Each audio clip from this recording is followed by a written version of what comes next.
Well, welcome to the World Hong Kong Forum. Thank you. We have Tetiana Lialyk. How are you, Tetiana? Good, thanks. How are you? Well, let me do a brief introduction of you. We just met quite recently, and you moved to Canada from Ukraine almost 10 years ago. Yes.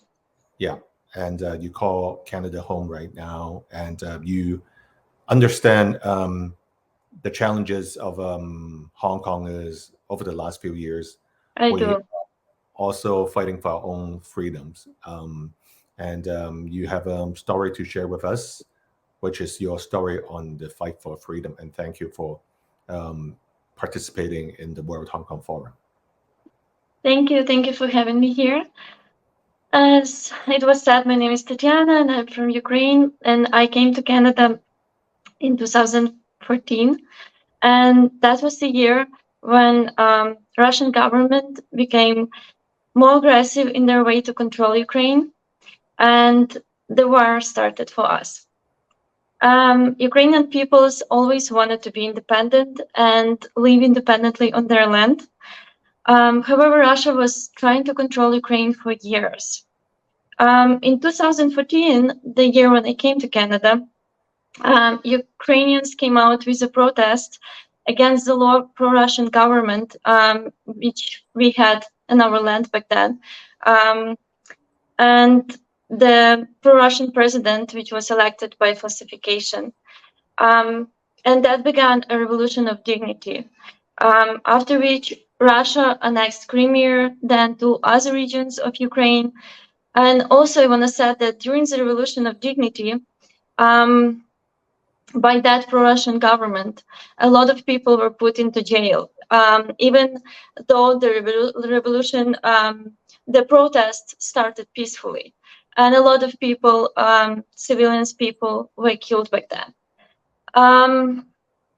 And the war that started after on Donbass in 2014 was continuing for a long time. And in February 2022, as we all know, Russia started the full-scale war against Ukraine.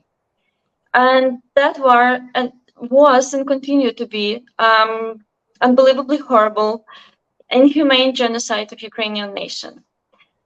And the only thing we can do in this situation is to still stay strong, fight for our freedom, fight for our culture, fight for our history. It sounds unbelievable in 21st century, right? But that's all we can do. And we keep fighting for have peace on our land, and we keep fighting for better future for our children. And that's why I can see how important it is for Hong Kong to keep fighting and against that communist regime you have right now, and to protect your freedom. Of course, it's very hard to do without the help of other countries. And in that case, Canada was great and plays a huge role for Ukrainian people. And I'm glad right now Canada helping people from Hong Kong as well. Because since the war started, a lot of people from Ukraine were able to come to Canada through the special pass that was open, Canada-Ukraine authorization for emergency travel. And with help of a lot of and multiple government organizations, the people were able to start their life here. The same for me when I came in 2014, during the more, not that escalated war, but still we had a conflict already in place. So the help that Canada provides is tremendous and very important. And with that help, the people from Ukraine right now were able to find some peace. They not scared to the point they need to be in the bomb shelters during the night and things like that, and the children can have more peaceful life here. And but it doesn't matter where we are, our home is always in our hearts. So we still keep fighting for our freedom, even abroad, even being far away from Ukraine. We still want that freedom for our people. We still want the democracy for our country and have our land free and people finally live happily. that's why to all the people from Hong Kong, I just want to say, please stay strong. Don't lose your hope in your fight against tyranny, and keep fighting.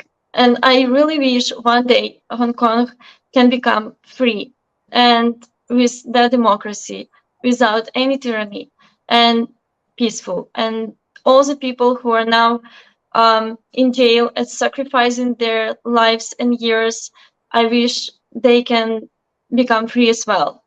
And none of that would be forgotten, and none of that was without purpose. And I really hope the ticket that you see down there, these are all the political prisoners of Hong Kong. There are over 200 of them. I hope they will be free someday, and we pray Of that course. God will be on the righteous side, as always. It's always, yes. The kindness and goodness always win. So that's what we hope for. And I wish those people can be free. Yep. Thank you very much for your sharing today. Thank you. Thank you, Edward.